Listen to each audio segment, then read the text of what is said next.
নমস্কাৰ আপোনালোকক সকলোকে স্বাগতম জনাইছো। ঈশ্বৰে প্ৰেম কৰা, পাপীসকলক ক্ষমাদান কৰা আৰু মুক্তি দিয়া এই সম্পৰ্কে পবিত্ৰ বাইবেলত লিখা আছে। সাগৰত যাত্ৰা সময়ত ভয়ংকৰ ধুমুহা আহিলে সকলোৱে ভয় কৰে। এনেকুৱা এটি ঘটনা বাইবেলত লিখা আছে।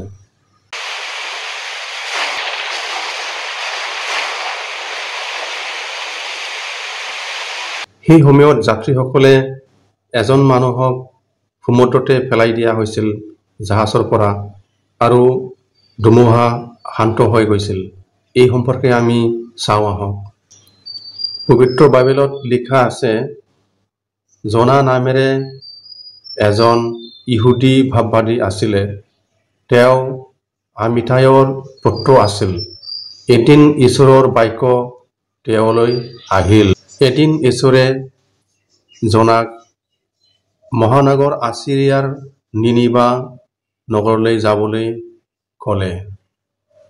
গতিকে ঈশ্বৰে জনাক সিহঁতৰ পাপৰ কাৰ্য আৰু দুষ্টতা কাৰ্যৰ বিৰোধিতা কৰিবলৈ ক'লে।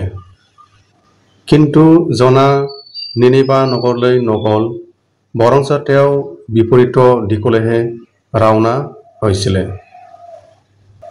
তেওঁ স্পেইনৰ থাৰ্চিছ নগৰলৈহে যাবলৈ ওলাইছিল, আৰু তাত যাবৰ কাৰণে তেওঁ জপালৈ নামি গৈছিল।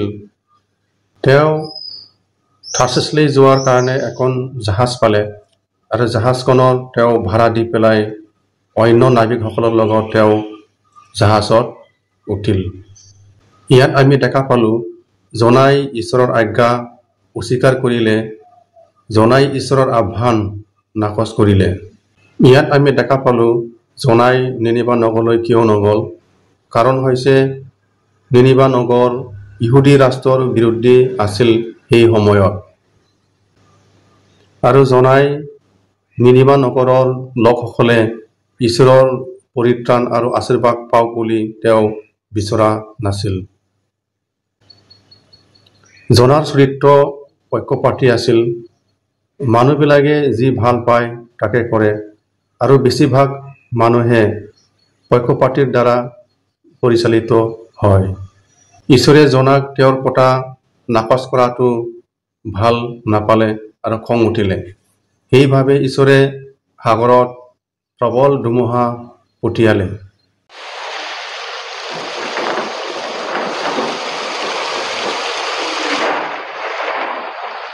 সমুদ্ৰত ধুমুহা আৰু বতাহ এনেকুৱা তীব্ৰ হৈ উঠি আহিছিল যে নাওখন ভাঙি যোৱাৰ নিচিনা হৈ উঠিছিল।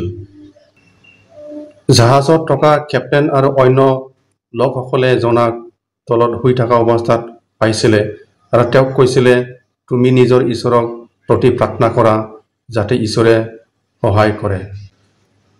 জাহাজত থকা লোকসকলে ইজনে সিজনক সুধিব ধৰিলে যে কি কাৰণত এনেকুৱা প্ৰবল ধুমুহা তেওঁলোকৰ আগত আহি আছে। তেওঁলোকে চিঠি কিনিলে, আৰু জনাৰ নামটো তেওঁলোকে পালে। পোৱাৰ পাছত জনাক সুধিব ধৰিলে তেওঁৰ বিষয়ে। জনা স্বীকাৰ কৰিবলৈ বাধ্য হ'ল যে তেওঁ ঈশ্বৰৰ আহ্বানৰ পৰা তেওঁ পলাই আছে। তেওঁক নিনিবা নগৰলৈ যাবলৈ কৈছিল ঈশ্বৰে, কিন্তু তেওঁ ঈশ্বৰৰ কথা তেওঁ নাকচ কৰি আছে, যাৰ ফলত এই প্ৰবল ধুমুহা এই সাগৰত আৰু তেওঁলোকৰ উঠা জাহাজখনত আহি আছিল। ধুমুহাৰ বতাহ বাঢ়ি আহিছিল, আৰু নাবিকসকলে অতি ভয় কৰিছিলে। নাবিকসকলে জনাক সুধিলে, তোমাক লৈ পেলাই আমি ধুমুহা বন্ধ কৰিবৰ কাৰণে কি কৰিব লাগে? জনাই ক'লে যে মোক ধৰি পেলাই সাগৰত পেলাই দিয়া, তাৰপিছত ধুমুহা শান্ত হৈ যাব। বৰঞ্চ নাবিকসকলে নিজৰ নিজৰ শক্তি লৈ জাহাজখন পাৰলৈ নিবলৈ চেষ্টা কৰিছিল, যদিও তেওঁলোকে সফল নহ'ল। গতিকে জনাই যেনেকৈ কৈছিলে তেওঁলোকে জনাক ভাঙি পেলাই সাগৰত পেলাই দিলে, আৰু লগে লগে ধুমুহা শান্ত হৈ গ'ল। জনাক সাগৰত পেলাই দিয়াৰ পাছত আৰু ধুমুহা একেবাৰে শান্ত হৈ যোৱা দেখি পেলাই নাবিকসকলে ভয় কৰিব ধৰিলে, আৰু ঈশ্বৰক সেৱা কৰিবৰ কাৰণে প্ৰতিজ্ঞা কৰিলে। তাৰ পাছত ঈশ্বৰে জনাক গিলিবলৈ ডাঙৰ মাছক আজ্ঞা দিলে আৰু ডাঙৰ মাছে নিজৰ পেটত জনাক 3 দিন আৰু 3 ৰাতি ৰাখিলে। জনাই ডাঙৰ মাছৰ পেটত এন্ধাৰতে 3 দিন আৰু 3 ৰাতি থাকিব লগা হ'ল আৰু তেওঁ ভয় কৰি পেলাই ঈশ্বৰৰ প্ৰতি প্ৰাৰ্থনা কৰিবলৈ ধৰিলে। জনাই নিজৰ ভুল স্বীকাৰ কৰিলে। তেওঁ ঈশ্বৰৰ আহ্বানক নাকচ কৰি পেলাই কি ভুগিব লগা হ'ল সেই সম্পৰ্কে তেওঁ উপলব্ধি কৰিলে। তেওঁ নিজৰ পাপৰ কাৰণে অনুতাপ কৰিলে। ঈশ্বৰৰ আহ্বানক অস্বীকাৰ কৰাৰ বাবে তেওঁক সাগৰত পেলাই দিয়া গৈছিল। ডাঙৰ মাছক যদিও পেটত ৰাখিছিল তথাপি কোনো ধৰণৰ ক্ষতি কৰিবলৈ দিয়া হোৱা নাছিল। ডাঙৰ মাছে জনাক নিজৰ পেটত 3 দিন আৰু ৰাতি ৰখাৰ পাছত আৰু ঈশ্বৰৰ আজ্ঞা মৰ্মে ডাঙৰ মাছে জনাক পাৰত ওলাই দিলে। যিসকলে নিজৰ পাপৰ কাৰণে অনুতাপ কৰে ঈশ্বৰে তেওঁলোকক ক্ষমাদান কৰে।